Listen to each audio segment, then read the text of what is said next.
Olá, Regina, boa tarde, tudo bem? Oi, Hugo, boa tarde, tudo bem, e você? Tudo jóia. Já estamos aqui com a atualização de maio, né? Vamos ver o que tem de novidades. Acho que a gente tem notícias melhores Que do bom, que foi ano passado. Isso é bom. excelente. É. Bom, a gente começando pelo cenário internacional, tanto a economia norte-americana quanto a europeia vem mostrando sinais de atividade um pouco melhores, tá? Então, a economia crescendo um pouco mais do que era esperado há 1 ou 2 meses atrás, né? Então, são surpresas positivas, o mercado de trabalho dos Estados Unidos vem caminhando bem, a renda também, então isso vem favorecendo o consumo, tá?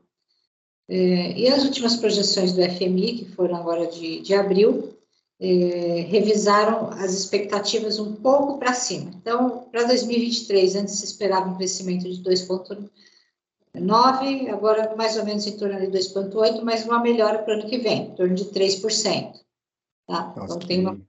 tem uma expectativa melhor. Tá? A gente estava precisando de umas notícias boas, né? Exatamente. Estávamos mesmo. Mas, assim, a gente ainda chama atenção que ainda é um cenário de desaceleração do que foi o ano passado. Tá? Porque o ano passado cresceu Certo. em 3,4, agora vem para 2,8. É uma desaceleração relevante e impacta um pouco aqui o Brasil também. É, Tá? com certeza. Em relação ao que era esperado nos meses anteriores, é um pouco melhor. Uhum. A inflação também nos Estados Unidos e Europa vem um pouquinho para baixo, vem desacelerando, mas ainda longe da meta de inflação, tá? E por conta Ok. disso, eles ainda continuam, o Banco Central norte-americano, o Banco Central europeu ainda continuam elevando taxa de juros, tá? No mercado doméstico, a inflação também ainda vem acima do centro da meta, que na linha vermelha está Uhum. mostrando a meta que é de 3%. Então, a gente deve fechar esse ano IPCA em torno de 6, o ano que vem em torno de 4, 2025 ainda em torno de 4 também. Então, a inflação vem desacelerando, mas ainda num ritmo que não permite que o Banco Central comece a cortar juros já imediatamente. Tá? Uhum. A expectativa é que comece a cortar a taxa de juros mais para o final do ano. Tá. Tá? Segundo semestre é bem provável, mas a expectativa realmente é para o final do ano. Então, nós devemos ter ainda esse ano um cenário ainda de inflação alta, que é o mesmo cenário internacional, e de juros ainda altos. A diferença é que o Brasil já deve começar a cortar juros esse ano, porque nós começamos o ciclo de alta antes. Correto. Lá fora, a perspectiva é de começar esse corte só em meados do ano que vem. Tá? Interessante os paralelos que a gente faz com negócios, né? Inflação está relacionado com custo de mercadoria, custo de material, e é Sim. sempre um desafio para os departamentos de controladoria e principalmente os departamentos comerciais que precisam renegociar preço, reajustar preço, né, com clientes. É sempre difícil esse processo, então ele precisa estar muito bem estruturado, né, em termos de a argumentação econômica, né, dentro da empresa precisa estar bem estruturada. Isso Sim. ajuda, fortalece o processo de negociação do departamento comercial com os clientes. E um ponto importante nisso que você comentou, Hugo, é o custo com a mão de obra, porque a Correto. inflação esse ano vai pautar os dissídios do próximo ano. Então, a gente tem uma inflação em torno de 6%. Se tiver algum ganho real, se o sindicato for forte, principalmente, tem um ganho real, então pode ter uns reajustes aí acima de 6%, talvez até 10%. Então, de 6 a 8%, pelo menos, é esperado, que é em torno do que está girando aqui o IPCA. Então, isso é um impacto relevante no custo de mão de obra. Bem observado, né? E aí já cabe também atenção ao budget empresarial, né? A programação orçamentária, as revisões, preparar, né? A política de revisão de preços, a estrutura de custo fixo e o caixa, né? Tudo isso tem que estar antecipado, planejado, para que a empresa possa tomar medidas, né? Exatamente. E o próximo ponto, que é o câmbio, também é um custo relevante para as empresas. Muitas empresas dependem de matéria-prima importada, algumas não tão diretamente, né? Às vezes alguma matéria que é nacional, mas tem algum componente importado. Então, com o dólar aí nesse nível de 5,20, 5,25, é um custo relevante. A boa notícia é que o dólar ele vem se mantendo, não vem oscilações muito fortes nos últimos meses, mas ainda assim permanece num patamar elevado. O que faz com que o dólar fique nesse nível? Porque os juros nos Estados Unidos está elevado, então esse diferencial faz com que ele se mantenha nesse nível. Tá? Então, isso é um custo também para as empresas. Tá? Com certeza, e mesmo quem não importa diretamente acaba sendo afetado na cadeia, né, de alguma maneira. Exatamente. Ponto de atenção. Bom, e com o cenário, como a gente comentou, de inflação ainda acima do centro da meta, então o Banco Central mantém a Selic ainda em 2 dígitos. Então, a expectativa é que comece o corte mais para o final desse ano, baixando de 13,75 para 12,50, o ano que vem para 10, mas ainda é uma taxa de juros alta, tá? Que ainda impacta na atividade econômica. Tá? Com certeza. Relevante. Bom, e o PIB, que ano passado cresceu aí quase 3%, esse ano a expectativa é de 1%, mas a boa notícia é que está aqui. Como a gente vem tendo nos últimos meses alguns cenários mais positivos de alguns setores, por exemplo, segmento de serviços vem muito bem, comércio cresceu nos últimos 2 meses, então com isso a atividade econômica registrou uma melhora acima do que era esperado. Algumas casas já têm previsão de crescimento de PIB para esse ano em torno de 1,6%, 1,8%, tá? Mas o Team Focus está nessa média de 1%. O importante é que, assim, uns 2 meses atrás estava em 0,8%, depois foi para 0,9%, agora está em 1%. Isso na próxima revisão a gente vai ver um pouco mais. Então, está um cenário um pouco mais positivo do que aquilo que se esperava, tá?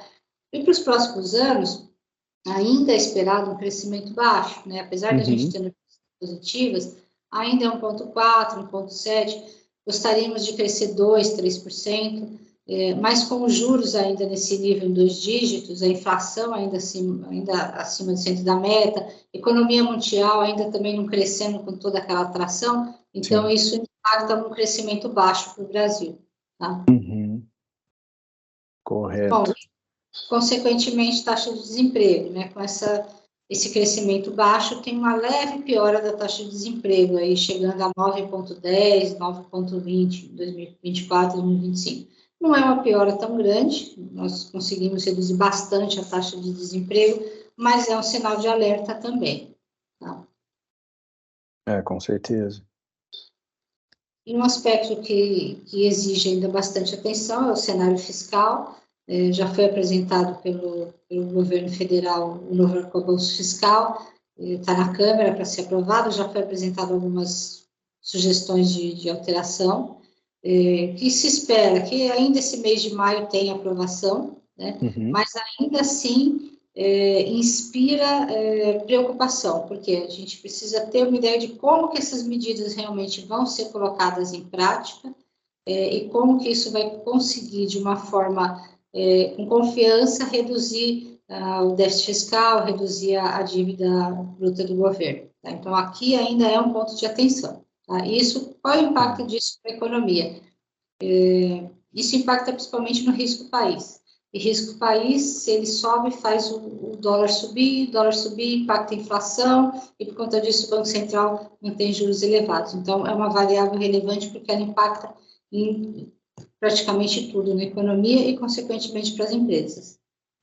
Com certeza. Esse é um ponto que a gente tem visto bastante, conversado, né, com clientes, parceiros, e é o que você falou, existe um plano, né, existe um programa do governo, mas o como realizar o que está planejado, que é a insegurança, que é a incerteza, né, no mercado. Então, ainda gera uma expectativa futura, né, de déficit.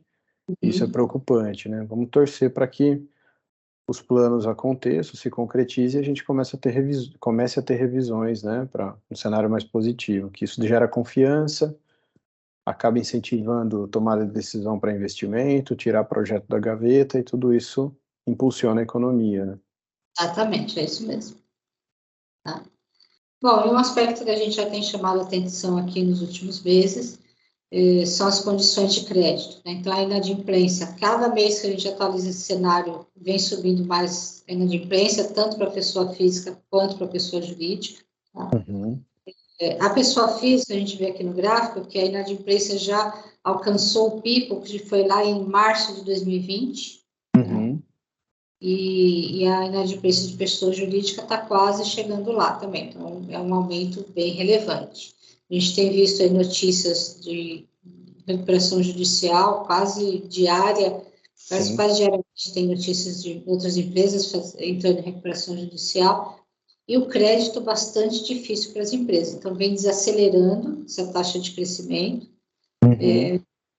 e as empresas com muita dificuldade de tomar crédito. Tá? Então, depois que a gente teve esse incremento de empresas pedindo RJ, tivemos o caso da Americanas, então todo o sistema financeiro está gerando mais dificuldade na concessão de crédito. Então, as Sim. empresas estão sentindo bastante isso, principalmente para capital de giro.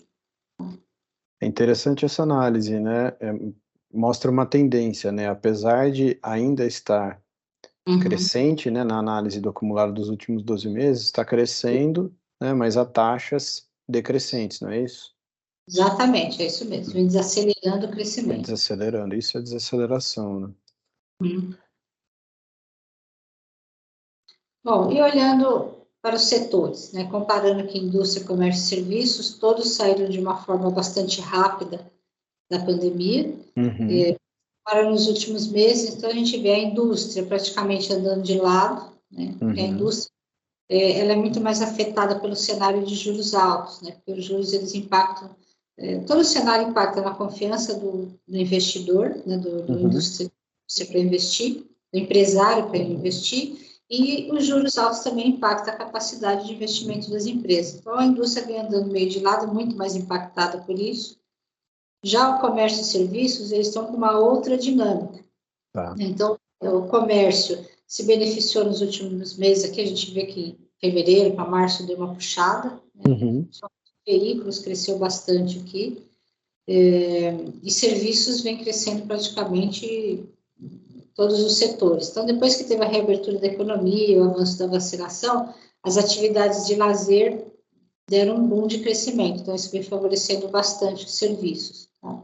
Perfeito. Então, a dinâmica setorial está nesse modelo.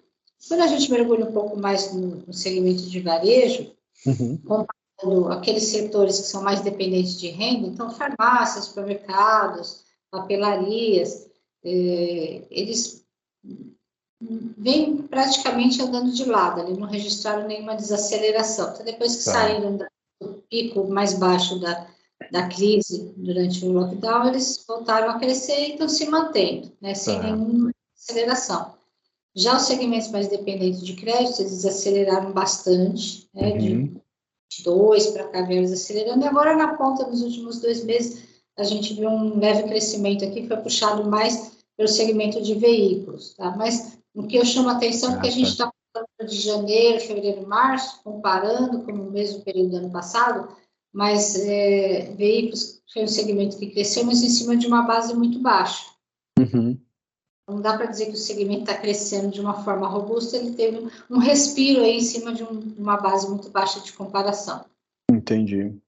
Tá?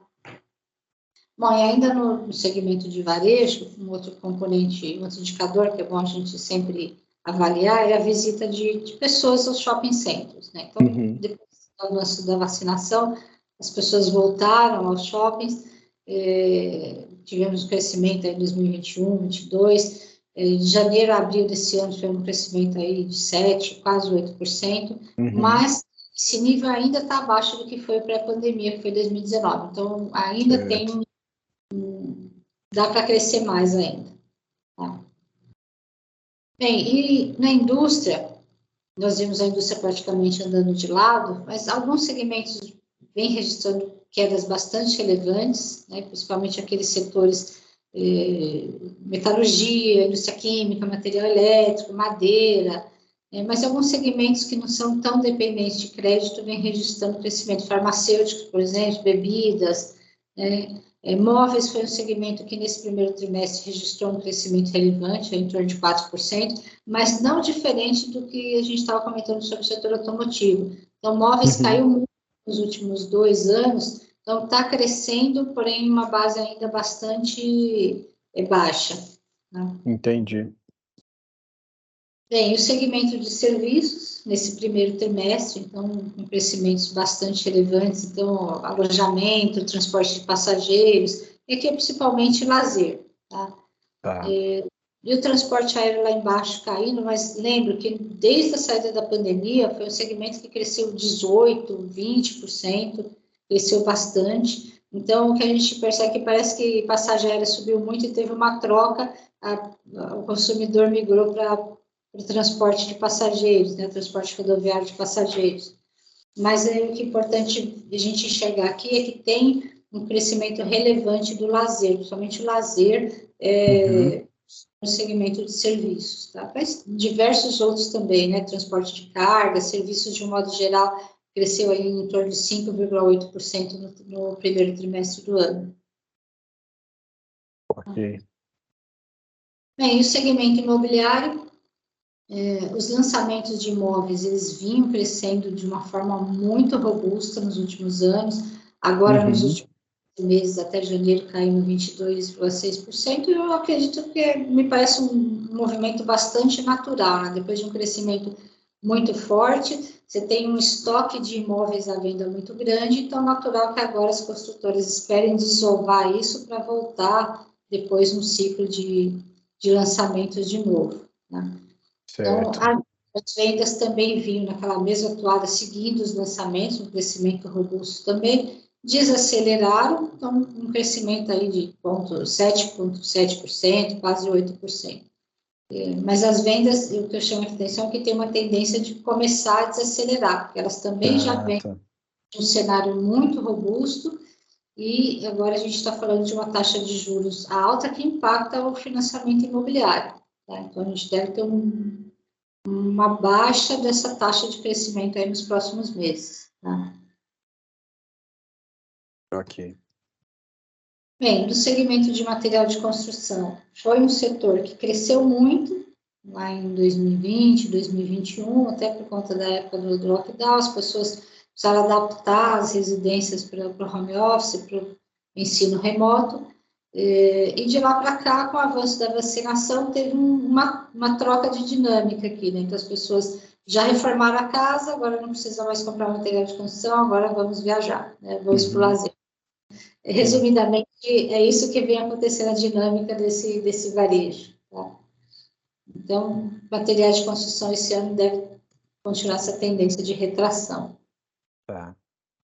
Setor de autopeças. Esse primeiro trimestre registrou uma queda em torno de 6%, tá? Mas tem uma tendência de recuperação ao longo do ano. As perspectivas apontadas tanto pela Anfavea quanto pela Fenabrave são de aumento de produção do setor de veículos, principalmente veículos leves para esse ano. Caminhões está um pouco mais difícil o cenário, tá? Porque já é mais dependente de investimento. Mas para veículos, sim, exatamente. Então, autopeças começou o ano com queda, mas deve ter uma tendência de melhora para os próximos meses, puxada pelo setor automotivo de veículos leves. Muito bom. Bem, e por fim, a agropecuária. O PIB da agropecuária esse ano está estimado com um crescimento de um pouco mais de 7%, é um crescimento bastante relevante. Lembrando que o PIB total vai crescer 1%, o PIB da agropecuária 7%. Tá? Por que isso? Porque temos uma safra recorde de grãos, são 313 milhões de toneladas de grãos, e também as exportações de carne estão muito fortes, estão batendo recorde. Então, isso favorece muito o PIB do agro desse negócio. Lembrando que o PIB agro ele tem uma participação pequena no PIB total, tá? Uma participação em torno de 5%. Tá? Essa análise é interessante.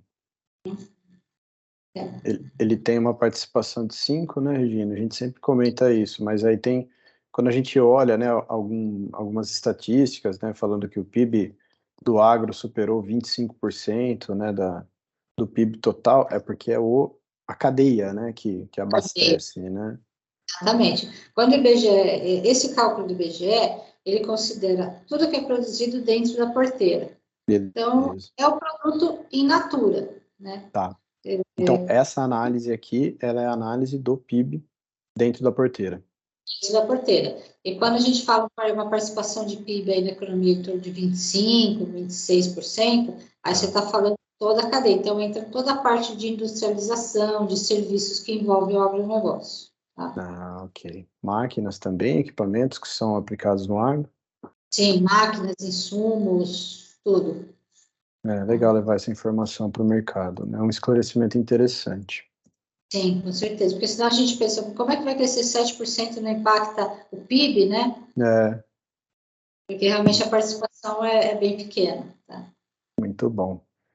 Então, de um modo geral, é um cenário um pouco melhor do que a gente trouxe aqui no mês passado. Tá? Tá. Ainda temos alguns riscos, né? Temos alguns pontos de atenção, como a inadimplência, a questão fiscal, os juros ainda altos, dificuldades das empresas diante desse cenário, mas é um cenário de melhora, tá? É um cenário de melhora Tá. daquele que a gente viu mês passado. Espero que no próximo mês a gente consiga trazer notícias um pouco melhores também. Vamos torcer e trabalhar para isso, né? Exatamente. Gostei da sua frase, Hugo. Claro que o ambiente externo, né, quando a gente vai fazer uma análise de planejamento, de estratégia, o ambiente externo ele é totalmente irrelevante, né? Mas ele não é determinante, né? Eu acho que é uma soma, né, do que a empresa está fazendo dentro de casa, como ela está se organizando, como ela está se posicionando, se transformando, é uma coisa que a gente conversa bastante, né? Tem que se transformar, tem que se adaptar ao mercado, e administrar o que está acontecendo, né? O que está chegando de fora, que são variáveis que a gente não tem controle, né? Mas então é por isso que a gente sempre fala, é acreditar e trabalhar bastante para mitigar risco, atravessar as fases mais desafiadoras e continuar, né? Acho que continuar é sempre um desafio para as empresas. Exatamente. A gente nunca vai ter um cenário de calmaria, né? É verdade. Se você Economia, olhar atrás, nós nunca tivemos um ano de calmaria. Sempre tem sim, alguma coisa que leva as empresas a ficarem um pouco ressabiadas. Então, tem que estar sempre preparado. com certeza. O mercado é muito dinâmico, a economia é desafiadora. Então é sempre estudar, evoluir, trabalhar, desenvolver estratégia para conseguir atravessar. Exatamente, é isso mesmo. Tá bom, Gina, muito obrigado. Até a próxima. Obrigado, Hugo. Até a próxima. Um abraço. Um abraço.